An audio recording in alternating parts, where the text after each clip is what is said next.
Salut les Saiyans. Bienvenue sur DB Times. On se retrouve pour un dossier Z dédié à un animateur très important sur les séries Dragon Ball et Dragon Ball Z, c'est Masaki Sato. Animateur de talent qui a œuvré sur Dragon Ball et Dragon Ball Z, il est connu comme l'un des tout meilleurs animateurs de la série. Il se caractérise par un style aiguisé, extrêmement fidèle à celui de l'auteur Akira Toriyama, et il utilise aussi beaucoup d'ombrage et alterne volontiers les traits épais et les traits fins. Sur les visages des personnages de Dragon Ball, on reconnaît aussi aisément son style à sa manière dont il dessine les nez, à ses mentons plus droits et à ses sourcils épais. Il a aussi tendance à souligner le côté des lèvres avec des ombrages. Masaki Sato est connu comme l'un des animateurs de la série dont le trait se rapproche le plus de l'œuvre originale. Les scènes sur lesquelles il est intervenu sont bien souvent de vraies œuvres d'art, toutes dessinées et animées avec beaucoup de soin et de précision. À aucun moment, il ne simplifie les traits des personnages d'Akira Toriyama. Katsuyoshi Nakatsuru, animateur et character designer sur les séries Dragon Ball, a d'ailleurs dit ceci à propos de Masaki Sato. De toute la série, y a-t-il une scène qui vous a particulièrement marqué ? C'est la scène où Goku enfant est confronté à Piccolo Daimao rajeuni. La scène où il fronce les sourcils en fixant directement Piccolo, j'ai trouvé ça tellement cool. Dans l'anime, cette scène avait été animée par un animateur nommé Masaki Sato. Mais la manière dont Sato-kun a dessiné cette pose était tellement bonne que ça ne laissait aucune place aux reproches. J'ai été incroyablement surpris. Je suppose que c'est à partir de là que tout le monde et moi-même avons vraiment été influencés par Sato-kun et avons changé nos styles respectifs. En ce temps, nous autres animateurs étions des amis qui réalisaient la série ensemble et à cette époque, il y avait un certain sentiment de rivalité. Quand nous regardions les films et épisodes complétés, nous pensions « Ah d'accord, alors un tel peut dessiner ainsi ». Même maintenant, je pense que cette scène que Masaki Sato a dessinée reste la meilleure. Après des débuts en tant qu'animateur intervalliste, où il a travaillé notamment sur le film d'animation Chironupu no Kitsune en 1987, il fait ses preuves au studio Junyo, qui est un studio d'animation qui réalisait souvent des animations pour la Toei à l'époque, et il est formé par Minoru Maeda, le character designer des animés Dragon Ball et Dragon Ball Z. Autant dire qu'il a été à bonne école. Et ça se voit dès ses débuts sur Dragon Ball en 1987, où il affirme immédiatement son style mature et détaillé. Il est crédité pour la première fois sur l'épisode 89 de Dragon Ball, où il anime aux côtés de Minoru Maeda, Katsuyoshi Nakatsuru ou encore Takeo Ide, aujourd'hui de grands noms de l'animation. Au studio Junyo et en compagnie des animateurs de Toei Animation comme Hisashi Eguchi ou Katsuyoshi Nakatsuru, il participe à la plupart des épisodes supervisés par Minoru Maeda. Son style est si facilement reconnaissable par sa dureté et sa précision des plus fidèles au manga, et il est souvent utilisé pour des passages marquants dans la série. Ainsi, bien qu'il apparaisse sur bon nombre d'épisodes en tant qu'animateur clé, il est plus facile d'associer son style à ces scènes cultes de la série. L'arrivée de Goku face à Piccolo Daimao,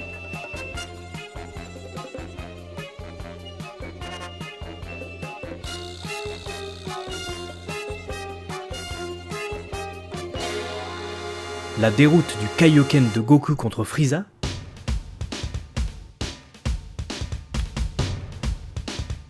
la première transformation en Super Saiyan de Goku,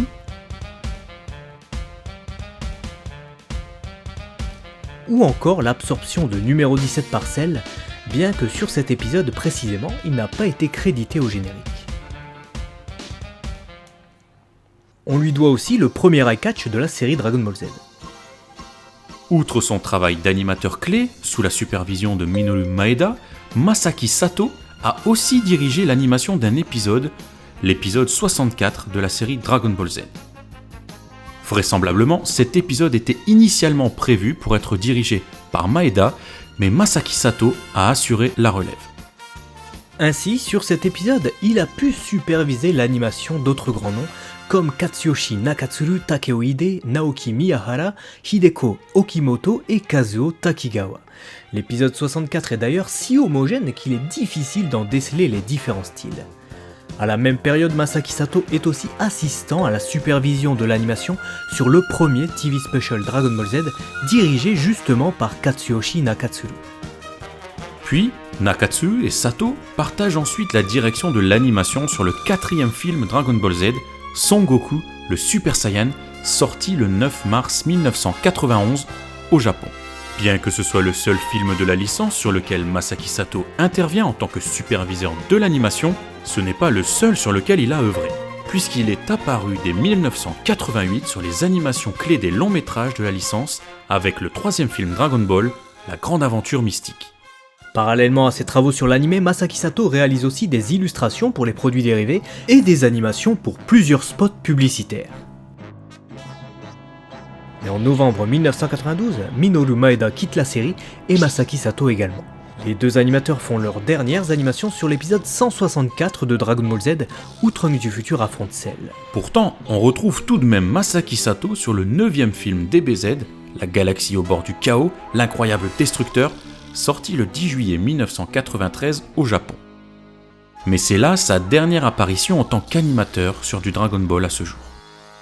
En cette année 1993, Masaki Sato devient le character designer de la série animée Slam Dunk, une autre série à succès sur laquelle il fera une nouvelle fois ses preuves, mais cette fois dans un autre rôle, puisque son travail est alors de concevoir les model sheets, appelés CT en japonais, qui serviront de modèle aux animateurs de la série.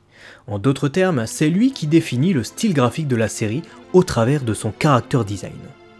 Il fut par la suite character designer sur plusieurs autres animés connus comme Kinnikuman Nisei, qui est la seconde série originale de Kinnikuman, alias Muscleman, Mermaid Forest, Examurai Sengoku, Magic Kaito, Holy Lanes, Project Arms, ou encore Initial D, Second Stage, Fifth Stage et Final Stage. En 2003, il fut aussi character designer sur Interstellar 5555, le film d'animation de Leiji Matsumoto qui met en avant les chansons des Daft Punk réalisées pour le CD Discovery. Et cela tout en continuant une carrière d'animateur parallèlement à cela. Au fur et à mesure des années, le style de Masaki Sato et son coup de crayon ont ainsi pu engranger de l'expérience. Son style graphique est aujourd'hui plus mature que jamais et il demeure plus aguerri encore qu'à l'époque. On peut le voir au travers de projets plus récents comme les illustrations du film Shinkyuseishu Densetsu Hokuto no Ken Kenshiro-den sur lequel il a été character designer, ou encore sur les dessins qu'il poste de temps en temps sur Twitter. En parlant d'actualité, quand on lui demande ce qu'il pense de Dragon Ball Super et s'il pense un jour travailler sur la série, il répond « Je ne suis pas impliqué dans Super, mais ça ne me donne pas le même sentiment que la série que nous avons faite. Au moment où je travaillais dessus, Dragon Ball était encore peu connu. J'ai lu les tomes pour connaître le monde de Dragon Ball, que je relis encore de temps en temps et j'aime toujours. Je ne connais pas grand chose sur Super, mais ça ne vient pas d'un manga, il n'y a pas de guide spécifique pour la création des épisodes. En dehors de Goku et Vegeta, qui sont devenus très puissants, il semble que les autres personnages ne soient pas à la hauteur.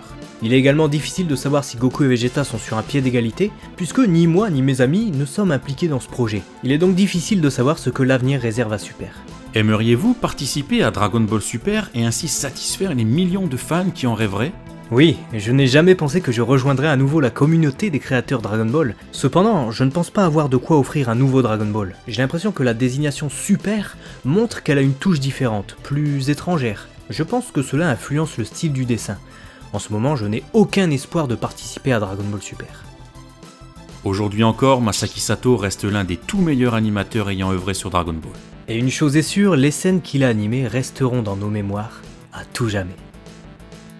N'oubliez pas de liker pour soutenir la chaîne et ce format, ça nous aide à être référencé et permet à la chaîne et à ses infos d'avoir de la visibilité. Idem pour les partages, c'est ce qui fait vivre la chaîne, donc n'hésitez pas à faire partager ce dossier sur Masaki Sato à vos amis, et dites-nous d'ailleurs quelle est la scène qu'il a animée ou l'épisode sur lequel il a travaillé que vous préférez, maintenant que vous connaissez son style et ses travaux. A très vite sur DB Times. Matane.